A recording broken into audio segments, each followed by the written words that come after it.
15년 전 전남 순천의 한 동네에 살던 주민 4명이 함께 막걸리를 나눠 마시고 그중 2명이 숨지는 사건이 발생했습니다. 누군가가 일부러 막걸리에 이상한 것을 탔다. 2009년 7월 6일 조용했던 시골 마을은 완전히 뒤집어집니다. 동네 주민 4명이 총 피해를 입었고 50대 최모 씨 등 2명은 숨졌으며 다른 2명은 심한 중상을 입게 되었죠. 그 막걸리 안에 이상한 것은 무엇이었을까? 2병 중 1명에서 검출된 것은 바로 청산가리였습니다. 검찰은 막걸리를 마시고 숨진 여성 중인 1명, 바로 그 최 씨의 남편과 딸, 이 백 씨 부녀를 범인으로 지목하게 되죠. 남편 백 씨와 막내딸이 함께 일부러 청산가리를 타고 어머니를 살해했다라고 본 겁니다. 그 이유를 15년간 이 둘 사이에는 부적절한 관계가 있었고 이 사실을 알게 된 아내이자 어머니인 최 씨를 살해하기 위한 그런 끔찍한 범행이었다는 거였죠. 당시 이 사건은 국민적 충격이었습니다. 미궁으로 빠질 것 같았던 이 사건을 해결한 검사는 언론의 스포트라이트를 받게 되었죠. 순천 청산가리 막걸리 살해 사건을 해결한 검사. 자칫 미궁으로 빠질 뻔한 청산가리 막걸리 사건을 해결한 광주지검 순천지청 강남석 검사. 맞습니다. 그가 이 사건을 맡고 1심 당시의 재판부는 무죄의 선고를 했었습니다. 백씨 부녀의 진술이 뭔가 일치하지 않고 앞뒤가 맞지 않는다라는 이유 때문이었죠. 그런데 2심 때 이 모든 게 한 번에 뒤집어집니다. 아버지이자 남편이었던 백 씨는 무기징역, 막내딸에겐 징역 20년형을 선고했고 대법원은 이 또한 확정 판결을 내리게 됩니다. 그런데 얼마 전이었죠. 무려 15년 만에 이 둘은 석방되었습니다. 도대체 그 이유가 무엇일까요? 토요 사건 팩트, 전직 검사 강남석의 이상한 재판 흔적들 편입니다. 네, 안녕하십니까, 김원입니다. 저희가 약 9개월 전 진행했던 한 사건의 재심 소식이 드디어 알려졌습니다. 2024년 1월 4일 청산가리를 탄 막걸리로 2명을 살해한 혐의 복역 중인 백씨 부녀의 재심이 결정됐습니다.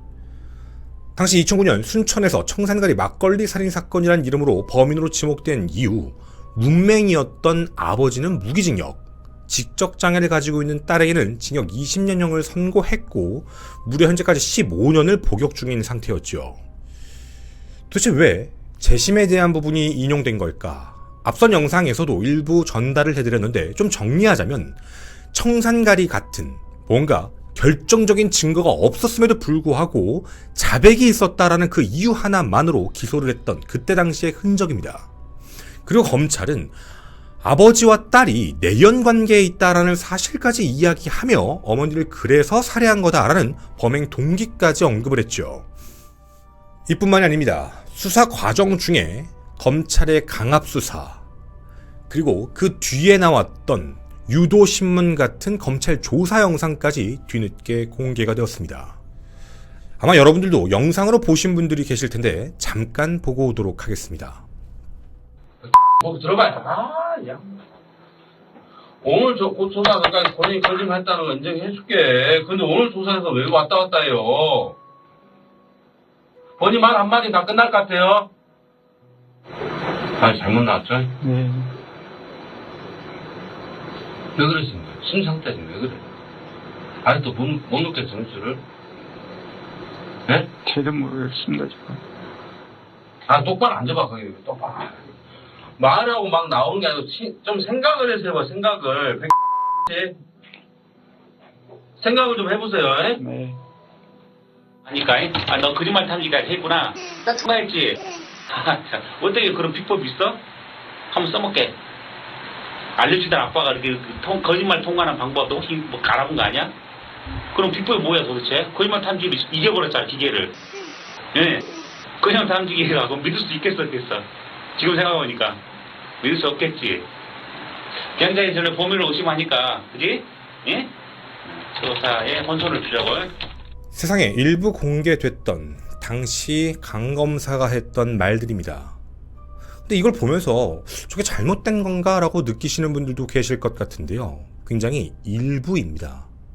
저희는 어떤 행동을 했는지에 대한 내용을 입수할 수 있었습니다. 일단 그 기록에 대한 부분부터 먼저 확인을 하자면, 첫 번째, 두 피고인들에 대한 신문을 하거나 현장 검증 당시에 진술 거부권, 변호인을 조력할 수 있다라는 내용을 아예 검사는 고지하지 않았습니다. 변호사가 없이 어떻게 보면 수사관인 검사와 그리고 당시에 피고인만 앉아서 조사를 받게 되는, 어떻게 보면 적법하지 않은 절차로 당시 수사가 진행된 정황이었죠. 물론 이뿐만이 아닙니다. 두 번째로는요, 이런 행동을 합니다. 말 다 했죠? 휙 던져준 것, 바로 조서였습니다. 근데 그 조서를 쭉 읽어봐야 된다라는 시간을 줬었음에도 불구하고 당시에 앞서 말씀드린 대로 지적 장애와 문맹을 가지고 있는 피고인들에게 휙 던져주고 됐죠? 하고 가져간 다음에 그냥 끝내버립니다. 즉 이 내용조차도 자세히 알지 못한 채 동의한다라는 말로 지장을 찍을 수밖에 없었죠. 그리고 더 어이가 없었던 건 바로 이겁니다. 강 검사는요, 증거조차 없애버렸습니다. 증거들 중에 피고인들이 유리한 정황의 증거들, 검사가 이런 정황들 때문에 네가 범인이야 라고 했을 때 그 이러이러한 정황들에 대한 문제, 그 증거를 역으로 얘기하는 알리바이에 대한 문제들을 전부 다 없애버렸습니다. 정확히 말하면 수사 기록에 들어가 있는 증거 서류를 뜯어버리고 아예 없애버린 뒤 제출을 했다는 거죠. 예를 들자면 첫 번째로 막걸리를 구매한 게 언제냐 관련된 문제였습니다. 당시 검찰은 아버지였던 남편 백 씨가 직접 자신의 화물차를 가지고 이동을 했다라고 얘기를 했는데요. 실제 수사 결과는 이렇게 나왔습니다. 그 화물차를 가지고 이동한 동선 중에 막걸리를 구입한 곳은 없다. 그런데요, 없애버렸습니다. 자신에게 불리하다라고 생각드는 그 모든 증거들은 다 지워버렸다는 거죠. 또 하나, 피고인들이 당시에 거주했던 순천시 황전면을 왔다 갔다 하는 순천 시내버스에 대한 모든 CCTV 자료를 가지고 있었는데요. 그 안에는 피고인들이 확인되지가 않았습니다. 불리하죠. 지워버렸습니다. 그것도 없애버렸다는 거죠. 그리고 또 오이농사 때는 청산가리를 쓰지 않는다라는 내용, 그 도대체 뭔지를 모르겠다라는 내용인데 그것조차도 전부 없애버립니다. 주변에 있는 많은 농부들이 이상하다 해서 진술을 해준 건데 자신한테 불리하다라는 그 이유 하나만으로 강 검사는 이걸 없애버렸죠. 그리고 청산가리 또한 문제였습니다. 당시 강 검사는 이 집 안에 있는 주택 창고 안에서 발견된 플라스틱 스푼을 통해 청산가리를 넣은 것이다 라고 얘기를 했는데요. 그럼 당연히 그 플라스틱 스푼을 감정해봐야만 합니다. 그 감정 결과는 이렇게 나왔죠. 청산가리가 없다. 미검출입니다. 근데 그 자료를 싹 빼버립니다. 자, 우리가 이렇게 이야기를 하게 되면 정말 피고인들의 입장에서 자신의 무죄를 증명할 수 있는 모든 증거들을 하나씩 없앴다라는 생각이 분명 드실 겁니다. 이 없어진 걸 가지고 검사가 얘기한 불리한 증거만을 가진 채로 재판은 그냥 진행되어 버렸죠. 당연히 재판부는 그 사실을 인정하게 되었고 결국 무기징역과 징역 20년형이라는 형량이 나오게 되었습니다. 그리고 앞서 영상 녹화물 일부를 잠깐 보셨을 텐데요. 저희는 일부 내용을 확보할 수가 있었습니다. 그리고 그 안의 수사 기록은요, 정말 상상 초월이었습니다. 이 사건이 어떻게 여기까지 오게 되었는지 여러분에게 그 순서대로 자세히 설명을 드리도록 하겠습니다. 남편 백 씨와 그리고 사망한 아내 최 씨, 이들은 1976년 3월 30일 혼인에 1남 3녀를 두고 있었습니다. 첫째, 둘째 딸은 혼인을 했고 아들 같은 경우에는 서울에 살고 있었고 그 집 안에는 남편과 아내 그리고 막내딸만 함께 살고 있었죠. 그런데 남편의 진술에 따르면 2009년 7월 6일 새벽 5시 30분에 자신이 주택 밖 창고 옆에 위치한 화장실을 나오면서 대문 안쪽 화단 앞부분 마당을 봤더니 막걸리 2병이 든 비닐봉지가 있었고 그걸 아내인 최 씨에게 누가 막걸리를 갖다 놨네? 라고 얘기하며 토방에 옮겨놓고 그리고 화물차를 통해 일하러 나갔다라는 기록입니다.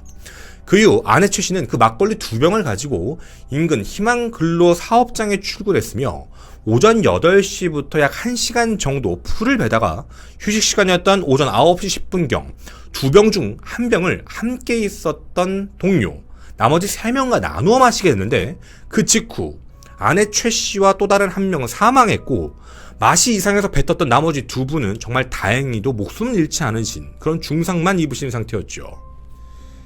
자, 이게 바로 사건이 알려지게 된 그 시작입니다. 당연히 국가적으로 나라에서 엄청나게 사람들이 많이 보다보는 스포트라이트를 받는 그런 사건이었죠.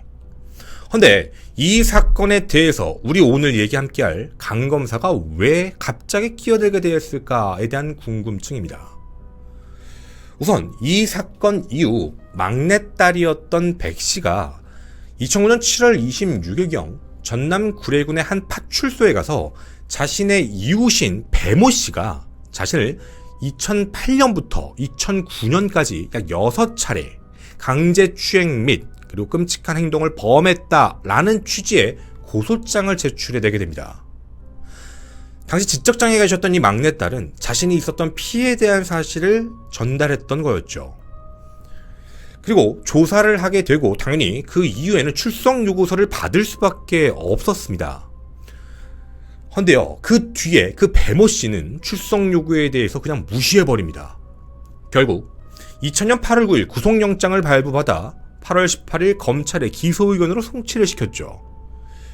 그 이후 배 씨에 대해서 피의자 신문 1회, 2회를 진행하게 됐습니다. 그리고 3회와 4회에는 고소를 했던 막내딸 백 씨와 함께 대질신문 조사를 했는데 여기서 배 씨는 고소 사실에 대해서 모두 부인만 하고 있었죠. 자, 맞습니다. 이때 당시에 이 사건을 맡아서 진행하던 강 검사. 근데 강 검사는 이때부터 무언가 이상한 행동을 하기 시작을 합니다. 너 이거 무고지? 너 이거 실제로 있었던 일 아닌데 너 일부러 그렇게 얘기하는 거지? 왜 그렇게 얘기한 거야? 라는 이상한 추궁이었습니다. 그런데 이때요, 갑자기 생뚱맞은 이야기가 하나 덜컥 나오게 됩니다.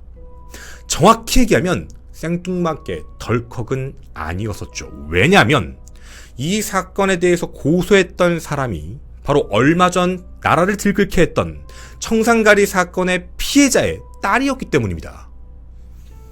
이 사이에 어떤 이야기가 있었는지는 알 수 없습니다. 근데 강 검사는 갑자기 한 가지 사실을 알게 됩니다.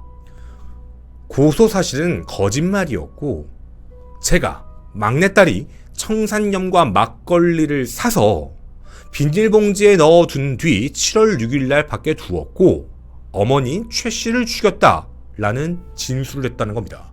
갑자기 뜬금없이 정말 생뚱맞게 이 이야기가 나옵니다. 자, 물론 여기서는 우리가 한 가지 생각을 해봐야 될 부분이 있습니다. 분명 애초에 고소를 갔던 사유는 배 씨가 자신에 대해서 이런 행동을 했다. 그 전에도 어머니에 대한 사건이 있었지만 말이죠. 어떤 의심을 받고 있지 않은 상태에서 이 고소건이 진행됐고 그 고소건에 대해서 강 검사는 전혀 다른 결론을 도출하기 시작했던 겁니다. 자, 그런데요, 이제부터 아주 골 때립니다. 당시 대질신문의 내용은 바로 이런 내용이었습니다.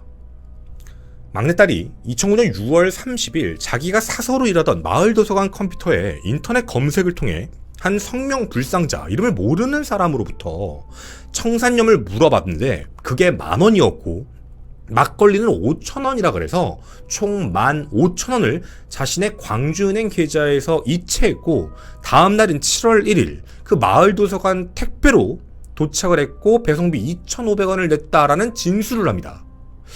사실 이 내용만 보면 정말 얘기를 한 건가? 라는 생각이 들게 되죠. 그런데 그 뒤에 내용이 더 이상합니다. 막내딸이 아니 막걸리를 왜 택배로 받는 거야? 그거 좀 이상한데? 라는 질문하자 진술을 번복합니다.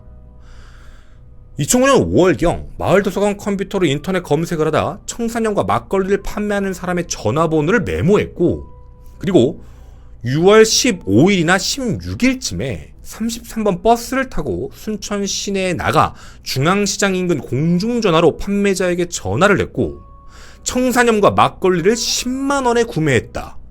그리고 그 뒤에 다시 물건을 받기로 했고 다음날 다시 나가서 순천 시내 의료원 로터리 인근 공중전화 판매자에게 다시 전화를 걸어 20분 정도 후에 10만 원을 주고 받아 집에 왔다 라는 진술을 번복합니다. 택배였다가 그 택배가 만나서 공중전화로 했다라는 조금 더 구체적인 내용으로 변경이 됐죠. 그런데 그 다음도 이상합니다. 아니 막걸리를 왜 그렇게 사? 비싸게 살 필요가 없잖아 라는 질문에 또다시 진술을 번복합니다. 일단 청산염을 샀고 날짜도 바뀝니다. 7월 1일로요. 그리고 나중에 7월 4일 순천에 있는 아래시장에 있는 한 상호를 모르는 순댓집에 가서 막걸리를 구매했다 라는 내용을 합니다. 진술이 위에서 계속 변경된다라는 게 분명히 느껴지실 겁니다. 어떤 이유에서인지는 모르겠는데 자기가 피해를 입었던 강간 사건과 관련해서 진술하러 갔던 당시 막내딸은 어느 순간 어머니를 죽였다 라고 얘기하는 살인 피해자로서 조사를 받게 되는 상황이었죠. 자, 이때 당시 강 검사는 이 질문을 추궁하며 이렇게 물어봅니다. 네가 혼자 했을 리가 없잖아. 누구랑 같이 했어? 라는 말. 유도신문이 시작됩니다. 여기서 가장 큰 문제가 뭘까요? 청산염을 구매했다 라고 얘기하는 사람 못 찾았습니다. 계좌이체 내역 없습니다. 전화통화 내역 없습니다. 앞서 말씀드린 버스를 탔다라는 CCTV 기록 또한 없습니다. 위에 나왔던 모든 진술은 허위입니다. 근데 이걸 가지고 밀어붙이기 시작을 했던 게 강검사였죠. 정말 끔찍한 말 하나 더 해드릴까요? 나중에 10만 원을 내고 15만 원을 내고 청산염과 막걸리를 샀다라고 얘기를 할 때 그게 어떻게 바뀐지 아십니까? 자신이 성매매를 했고 그 성매매 대금으로 결제를 했다라고 진술이 바뀌어 있습니다. 어느 순간 막내딸의 모습이 한 강간 사건의 피해자의 모습에서 어머니를 살해했던 사람, 그리고 나중에 성매매를 했던 여성, 이런 식으로 점점점 이상할 정도로 딥하게 다른 모습으로 가고 있었죠. 그리고 혼자 할 수 없다. 지적장애가 있으니 누가 도왔냐? 난 알아. 너희 아버지잖아. 이렇게 엮인 것. 이 사건의 시작입니다. 자, 그럼 문제가 있습니다. 아버지랑 너랑 엄마를 왜 굳이 죽여야 돼? 그때 나온 말이 이거죠. 아, 너희가 15년 동안 좀 부적절한 관계여서 어머니가 그 사실을 알아서 죽인 거구나. 이게 결론입니다. 다시 말씀드립니다. 앞에 있었던 내용들의 모든 증거는 확보가 돼 있었습니다. 즉, 그 진술이 거짓말이라는 것이죠. 알리바이가 명확했다라는 그 증거들을 강 검사는 전부 없애버렸습니다. 그래서 진술에 맞춰서 분명 이건 자백한 게 맞다. 유죄 15년 현재까지 살아오셨던 겁니다. 너무 많은 내용이라 저희가 다 읽어드릴 수는 없지만 진술을 어떻게 했는지 당시 그 수사 기록에 적혀있는 내용을 제가 그대로 읽어드리겠습니다. 그리고 마지막에 보여드리는 자료를 꼭 자세히 봐주십시오. 강 검사가 질문합니다. 너 그동안 사실대로 진술했어? 이러자 막내딸은 네 라고 합니다. 근데 강 검사가 갑자기 이런 말을 합니다. 아니지, 오늘 새로 진술할 게 있다면서, 그치? 예. 어떤 부분을 사실대로 진술하지 않았다고 했지? 청산가리랑 막걸리 누가 구입했지? 누가 엄마 죽이자고 했지? 아빠가 2009년 7월 3일 금요일 오후 3시경에 청산가리랑 막걸리를 구해올 테니까 엄마를 죽이자고 했습니다. 그때 이런 질문합니다. 그때 네가 혹시 그걸 타라고 얘기 안 하든? 갑자기 잘 모른다는 듯이 뭔가 말이 안 맞춰졌다는 듯이 그런 이야기는 안 하고, 그랬더니 강 검사는 봐봐, 이거 아빠 혼자 할 수도 있잖아. 근데 왜 굳이 너를 끌어들였을까? 응? 혼자 타놓고 새벽에 일어나서 혼자 타놓고 하면 되는데 왜 굳이 너를 끌어들여? 계속해서 물어봅니다. 아, 저도 몰라요. 아무 말도 못하고 가만히 있습니다. 마치 말해야 될 부분에 대해서 미리 한 부분은 나왔는데 그 뒤에 대한 답변이 자기 마음에 들지 않자 계속해서 유도를 하게 됩니다. 아니, 아버지 혼자 하면 되는데 왜 굳이 네가 해? 왜 네가 낀 거야? 이상하잖아. 대답을 아예 못합니다. 그리고 이런 말을 남깁니다. 그럼 혹시 평소 아빠가 엄마보다 일찍 자고 늦게 일어나? 이때 막내딸이 네 라고 대답합니다. 그러더니 강 검사가 이런 말합니다. 아, 그러니까 아빠는 중간에 사람이 필요했네. 엄마가 자고 있을 때 엄마가 깨기 전에 사람이 필요해서 네가 필요한 거네. 짜맞춘 겁니다. 어떤 뜻인지 아시겠습니까? 아니, 상식적으로 봤을 때 아빠가 혼자 해도 되는데 너를 왜 꼈을까? 너가 왜 꼈을까? 몰라요. 가만히 있었습니다. 계속 대답을 못하자 갑자기 의미심장한 말을 던지죠. 아, 아빠가 엄마보다 일찍 자고 늦게 일어나니까 그 중간에 있는 사람이 필요해서 너를 썼구나 라고 얘기하자 추궁을 하기 시작합니다. 그런 것 같아? 하자 그제서야 막내딸이 네 라고만 대답을 합니다. 그리고 그 뒤에도 또다시 말을 맞추기 시작합니다. 아빠가 어디서 청사념하고 막걸리를 사왔는지 모르고 나한테 창고에 놔두었다라는 말을 했다. 근데 아빠가 뭐라고 했어? 그때 갑자기 막내딸은 아무 말도 안 했는데요? 라는 말합니다. 다시 물어봅니다. 아빠가 아무 이야기도 안 했어? 네. 갑자기 표정이 바뀌며 말이 안 되잖아. 아니, 아빠가 그럼 거기 창고에 청사년 막걸리가 있다고 얘기했어? 이야기를 해줬냐고. 이야기 해줬어 안 해줬어? 라고 추궁합니다. 그때 말을 또 바꿉니다. 아, 아빠가 창고에 가보라고만 했어요. 그 뒤에 나오는 질문들도 대답을 제대로 못하죠. 심지어는 중간에 정신 똑바로 차려 라는 말까지 얘기를 합니다. 여기에 있는 모든 조사의 내용은 전부 강 검사가 이러이런 거지, 이러이런 거지, 이렇게 된 거지. 거기서 할 수 있는 얘기 전부 얘밖에 없습니다. 정확히 말하면 이 상태 조사를 받을 때도 막내딸 백신은 좀 정상적인 모습이 아니었습니다. 뭔가 신문을 봤다가 발을 만지거나 딴 데를 보거나 인주 밑에다가 꽂아놓은 휴지를 자꾸 만지고 테이블을 닦는 등 뭔가 좀 부산한 모습을 보이고 있었거든요. 전혀 내용에 집중하지 못하는 모습이었습니다. 그런데도 이런 거지 저런 거지 이런 식으로 계속해서 말을 이어갑니다. 그리고 마지막에 이런 말을 남깁니다. 영장을 마치고 잠깐 나가면서 강 검사는 막내딸에게 빨리 끝나니까 좋지? 야, 너 아니어도 네 아빠는 들어가게 돼 있어. 그때 막내딸이 의미심장한 말 하나 남깁니다. 아니라고. 그때 강 검사가 응? 이라고 물었는데 아니라고 라고 답합니다. 그래서 아빠가? 라고 질문했더니 예 라고 대답을 하죠. 하지만 이 의견 또한 모두 묵살됩니다. 증거입니다. 제가 조금 전 여러분에게 읽어드렸던 내용이 당시 진술조서의 실제 기록이고요. 이 내용이 딱 강 검사가 내보낸 내용입니다. 제가 질문을 한번 해보겠습니다. 답이라고 적혀있는 부분 피해자가 한 적이 있을까요? 검사가 한 질문, 당시 막내딸이 이렇게 답한 부분이 있었나요? 아예 없었습니다. 여기 나와 있는 문답의 모든 내용은 전부 강 검사가 직접 질문을 했고 거기서 예, 몰라요, 예, 몰라요 라고 얘기했던 부분들을 합쳐서 이렇게 정리한 겁니다. 자, 여러분은 전부 보셨습니다. 검사가 이렇게 질문했다라고 공식적 기록을 만들었습니다. 사건 당일 피해자가 가져다 놓은 막걸리를 발견한 아버지는 어떤 생각을 했을까요? 막내딸의 답. 처음 아빠와 이야기한 대로 제가 엄마를 죽이는 데 쓸 청산엽을 탄 막걸리를 그 자리에 가져다 놓았다고 생각을 하였을 것이고, 질문입니다. 아빠는 혼자서 청산엽과 막걸리를 구입해 엄마에게 공공불로를 나가 이를 먹도록 할 수 있었음에도 당신을 여기에 끌어들인 이유가 무엇이라고 생각하는가요? 아빠는 우연을 가장하여 막걸리를 마련하려고 하였고 엄마는 아빠보다 항상 늦게 자고 아침 일찍 일어나 그 중간에 희석한 막걸리를 갖다 놓을 사람이 필요해 걔가 그 역할을 한 것뿐입니다. 누가 보더라도 공범처럼 보입니다. 강 검사는 자기가 생각하고 자기가 짜놓은 질문에 대해 예라고 답하거나 아니면 잘 모른다라는 사람을 계속 윽박을 질러 어떻게든 비슷한 답을 얻어내게 한 뒤에 그걸 자기 입맛대로 깔끔한 조서로 가짜로 꾸몄죠. 그리고 저걸 던져주고 지적장애와 문명이 있는 사람들에게 던져준 뒤 바로 회수하고 도장을 찍게 합니다. 딸이 저와 함께 엄마를 죽였다고 인정했다던 건 저도 인정합니다. 자, 이렇게 모든 건 강 검사가 원하는 대로 만들어졌습니다. 그리고 재판은 그렇게 일사천리로 끝났고 대법원까지 확정 판결이 나오게 됐죠. 이들에게 유리했던 모든 증거들은 사라졌습니다.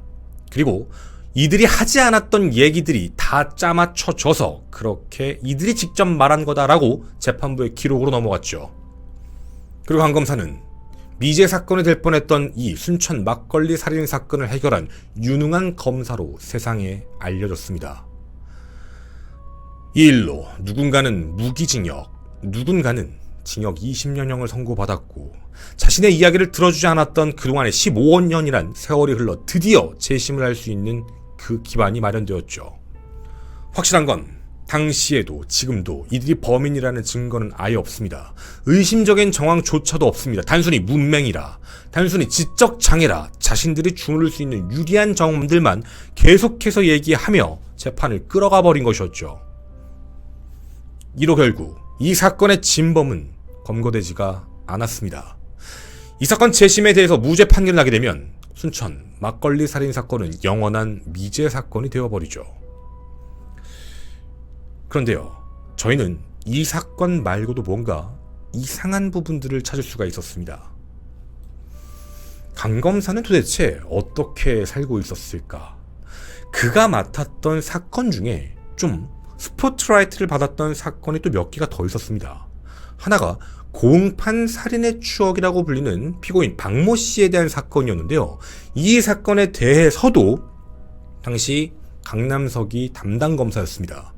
1심에 무죄가 나왔는데요. 항소심에서 유죄, 징역 15년으로 형량이 뒤집어지면서 결국 대법원까지 확정 판결이 났죠. 이 부분도 무언가 좀 미심쩍은 부분들이 많이 껴있는 그런 사건이기도 합니다. 이뿐만이 아니라 광양 주차장 살인 사건에 대한 부분도 담당했던 게 바로 강 검사였죠. 강 검사는 그 이후 아직도 똑같은 삶을 검사로서 살고 있는 걸까요? 저희는 그에 대한 흔적을 하나 찾아볼 수가 있었습니다. 2019년 7월 4일 판결문. 피고인을 징역 3년에 처한다. 이 사건의 명칭은 변호사법 위반입니다. 이 사건의 피고인은 바로 강남석 변호사였죠. 그가 변호사법 위반을 했다라는 게 과연 어떤 부분이 있었을까요? 그는 2016년 11월경부터 광주 북부경찰서에서 내사를 진행하던 한 사건에 대해서 변호사로 선임이 됐는데요. 이때 이런 말을 합니다. 담당 검사가 내가 검사로 있을 때 15로 있어서 잘 알아요. 아니, 그 주인 검사한테 인사이동 전에 선물 하나 주고 가면 돼요. 그일 알면 얼마나 필요하냐? 돈이 없다 라고 얘기할 때 대출해서라도 준비하셔야죠 라고 이야기하며 무려 현금 5천만 원을 편취합니다. 그리고 2017년 3월에도 또한 마찬가지로 선물 달라라는 그 요구로 무려 또 5천만 원을 전달받게 되죠. 자신이 사건을 마음대로 꾸려줄 수 있다. 내가 다 아는 검사들이다. 나랑 그게 돼 있기 때문에 당신들 문제 없을 거야 라고 얘기하며 1억 원을 수수했습니다. 그런데 이거 거짓말이었습니다. 자기가 마치 누군가 안다라고 얘기하는 것처럼 변호사의 지위를 이용해서 당시 의뢰인들을 기만한 행동이었죠. 결국 이 혐의로 징역 3년에 처했던 강 변호사, 그리고 출소 이후 그의 흔적이 한 번 더 보이게 됩니다. 그것이 알고 싶다를 보신 분들이라면 기억이 나실 겁니다. 2009년 순천 청산가리 막걸리 사건의 수사 검사였지만 13년 면직된 47세 강모 씨, 최근까지 대표였던 블록체인 기술 관련 경영 컨설팅 업체에 대해 알고 계신 분들의 연락을 기다린다. 그가 바로 강남석입니다. 검사로서 악마 검사라 불린 강남석 검사. 변호사가 되어서도 변호사법 위반을 하던 강남석 변호사. 출소 이후에 또 다른 범죄 행위를 저지르기 위해 준비하고 있었던 강씨. 그에게 질문해보고 싶습니다. 순창 사건 정말 떳떳할까요? 다른 사건들도 정말 떳떳하다고 얘기할 수 있을까요? 저희도 이 사건에 대한 제보를 마찬가지로 받으려고 합니다. 강남석에 대해 알고 계신 많은 분들의 연락을 기다리도록 하겠습니다. 저는 토요사건 팩트의 김원이었습니다. 감사합니다.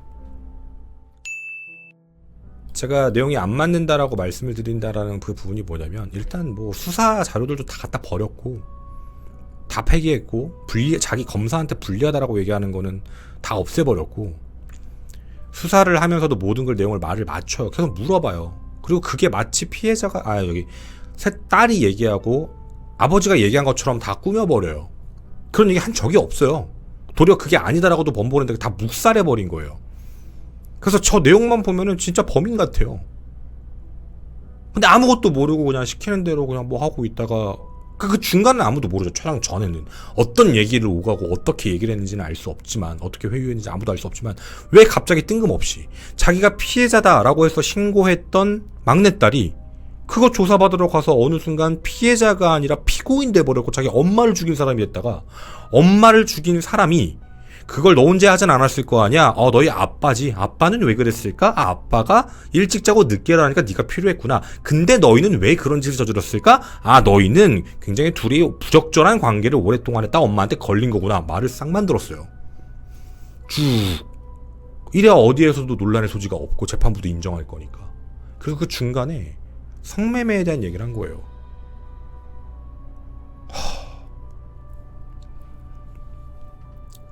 정말 끔찍합니다. 진심으로. 그리고 배모 씨에 대한 부분도 절대 놓지 않으려고 합니다. 인적사항 알고 지금 어떻게 살고 계신지 알고 있거든요. 조만간 한번 연락드리겠습니다.